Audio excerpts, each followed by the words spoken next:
When loved ones die and we consider it a loss for the family and friends, how we choose to hold their memory can be determined by our beliefs.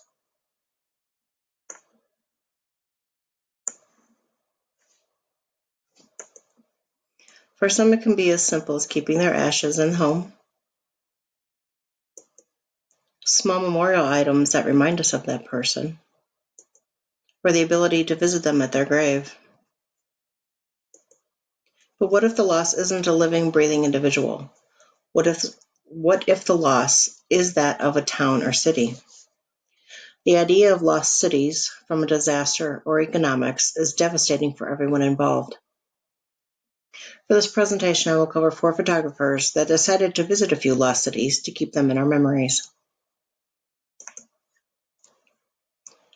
First, we will look at the works of 2 current female UK photographers, Janine Pendleton, who runs the obsidianurbex.com website, and Rebecca Bathory, running RebeccaBathory.com.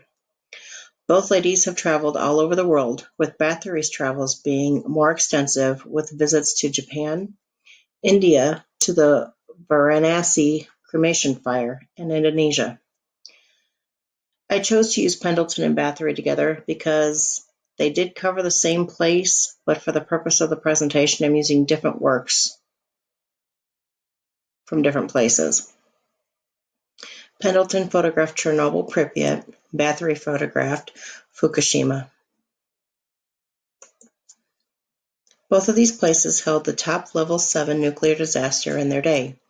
Chernobyl in 1986 and Fukushima in 2011. The incident at Chernobyl was the result of an explosion at a wall which caused a meltdown. The surrounding area of Pripyat, built for the employees and the families of the plant, remained in their homes for 36 hours past the time of the meltdown, with authorities initially downplaying the crisis. They were told to pack for 2 to 3 days. With exception of the workers slated to contain the radiation at the plant, no one returned to Pripyat. It is only recently that visitors are allowed to visit for short periods of time with a tour guide. Fukushima was a result of an earthquake causing a tsunami that impacted the reactors. Reactor 4 was temporary storage for fuel rods that had been used. With contaminated water and figuring out how to deal with the melted fuel rods, the cleanup and decommissioning of the plant may take 30 to 40 years. It is hard to believe that people are slowly moving back to the city with okay from the Japanese government. Pendleton and Bathory photographed each city as it is now, reminding us of the loss each city took when their respective disasters occurred. As with Pripyat, the city can be visited. For now, though, the only memories are the ones stolen, frozen in time, revealing the devastation and desolation of these eerie places that people once called home. The next artist we'll look at is William Christenbury, 1936 to 2016. He was an American artist from Alabama. With his beginnings in painting and drawing, he moved to photography after meeting Walker Evans in 1961. He would photograph Hale County in Alabama, where his grandparents lived. The towns in the rural county are so small that they don't show up on census reports, or haven't, since the 1880s. Christenbury would photograph the abandoned buildings of the area while studying the effects of place and memory from a psychological standpoint.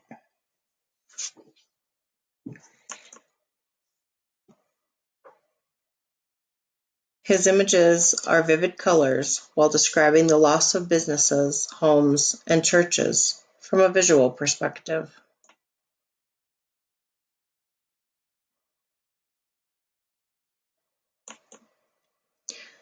My final photographer is David Tribby, a native of Northwest Indiana. He has photographed the city of Gary in the northwest corner of the state near Lake Michigan. Gary was founded in 1906 by the U.S. Steel Corporation and became a booming town after the steel mills were built.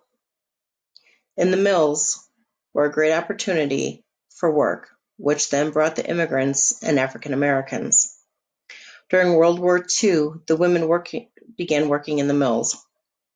For the better part of the 1900s, Gary was a place for steel to be made and created a prosperous city. That was until 1971 when there was a round of layoffs.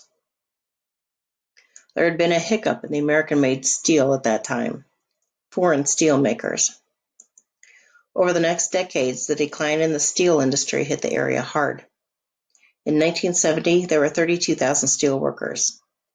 In 2005, there were only 7,000. All the businesses built up with the mills were closing with no future opportunities. In the 1990s, Gary became the murder capital of America. Now the city is simply just trying to stay alive. With all the closed businesses, a huge portion of the city is essentially abandoned. Having grown up in the neighboring city, I attended college in Gary and saw how it was declining in the 1990s. Gary is a great city for urbex, and it's sad to see a once great city in such a downward spiral. David photographed everything from the lakeshore to the trains to the churches. A famous Gary landmark that he photographed is the Methodist Church, seen here. Long since abandoned in the 1970s, the roof has now collapsed inward from the lack of upkeep. Gary has great architecture for the age of the city. The city has created an arts district to try to revive itself. With a population half of what it was a century ago and the racial issues that plague the city, it still fights to be heard.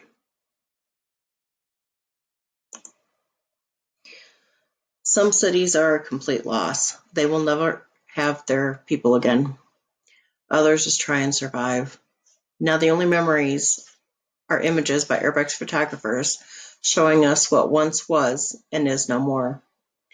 For cities like Gary, Indiana, the broken, abandoned, and unused buildings stand as a reminder of the past that will always be there. They are the memories of the past, a daily, grim reminder for the future.